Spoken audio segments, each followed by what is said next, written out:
rembugan sing kate gablang marang kowe Andoran. Sendika Kanjeng. Piye to? Kowe kuwi tak jak rembugan srana alus. Jalaran kowe ngerti yen aku sing kagungan wewengkon ing Kadipaten Pati. Mongko aku isih kebawah keperintah saka Mataram. Nah, yen lakonmu iki kedlarung-dlarung mongko nganti kepireng dening sampeyan dalem sinuwun Panembahan Sultan Agung Anyokrosumo. Urung ora wurung aku sing bakal tampa duka. Kanjeng, sepisan malih kula nyuwun pangaksami Kanjeng. Iya. Kula menika tiyang bodho, kula menika tiyang alit. Inggih, mriki menika namung panjenengan dalem ingkang dados sesembahan kula Kanjeng. Iya. Dadi kula kowe ora ngakoni lan kowe cengkah marang pamune wong-wong sing padha sujud bekti nang rasa dalem Allah Subhanahu wa taala. Iya. Kula menika rumiyin menawa kaget. Iya. Ngantos kula kaya ngeten iki kula kaget. Kula lagi turu enak-enak. Bleng. Oh, bubar. Lah niku ora pedhot jantung kula men kula pun bejo. Iya. Lah damar mancung cinupet. Nek kok bacut-bacutake mengko mesti malah ngumpulake tatu. Kamila Kanjeng prayoginipun Kanjeng. Tinimbang mangke menawa sanesipun kula menawa sami kaget, nggih. Mangke sami gadah sakit kaget.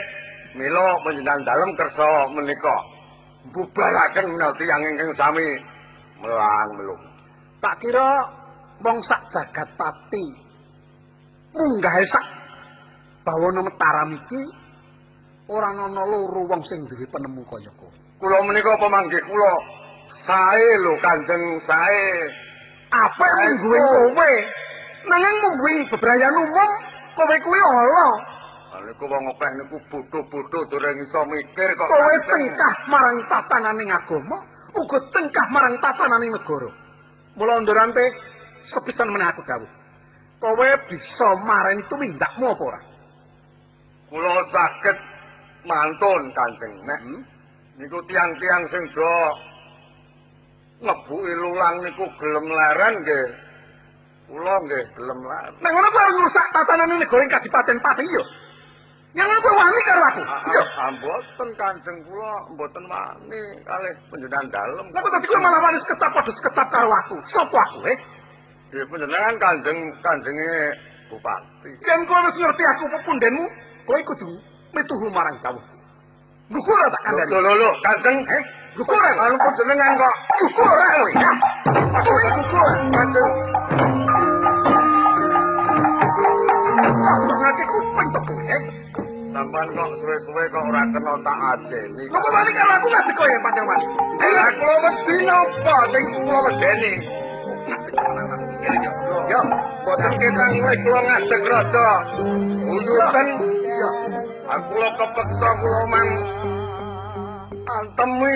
Aku sing ingatasi aku saguh dadi pengayomaning para kawula ing Kadipaten Pati. Ana wong sing tukul ning wewengkon Kadipaten Pati lakon lan trekae kaya kowe. Lah kula nggih semonten ugi Kanjeng. Niku nek wong-wong sing do omah sringate niku mboten do mari. Kula nggih lho wong ora urip. Wah, keterangane wong sing kaya kowe kuwi nek ora tak sampurnake mesti bakal bayani. Tampan lho ya. Yo, tampan.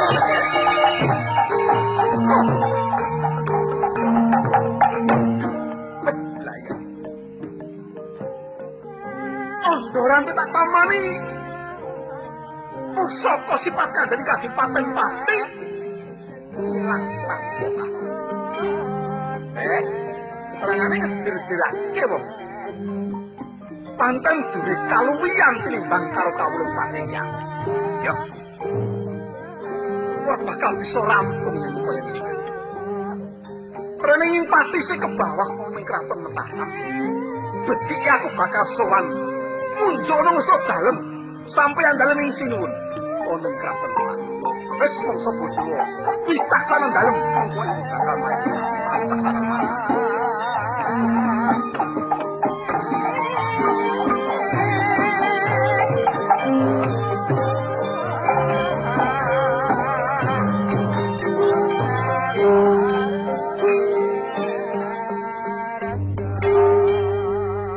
Assalamualaikum warahmatullahi wabarakatuh. Waalaikumsalam.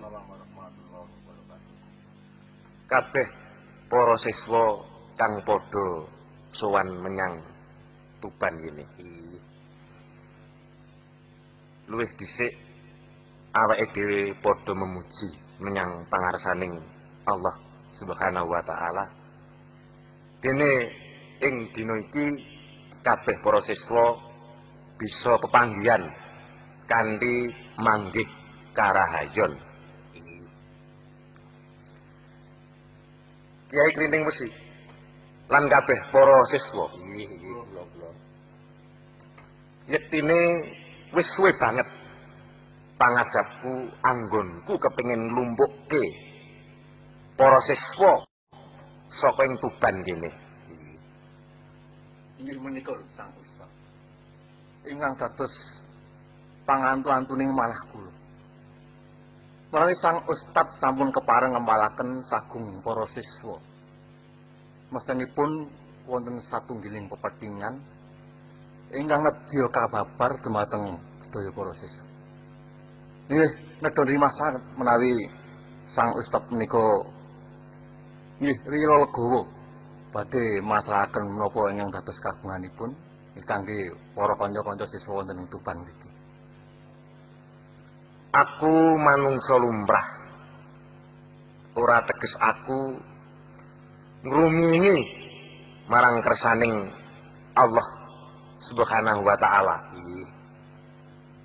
Mung wae aku manungsa urip kang kudune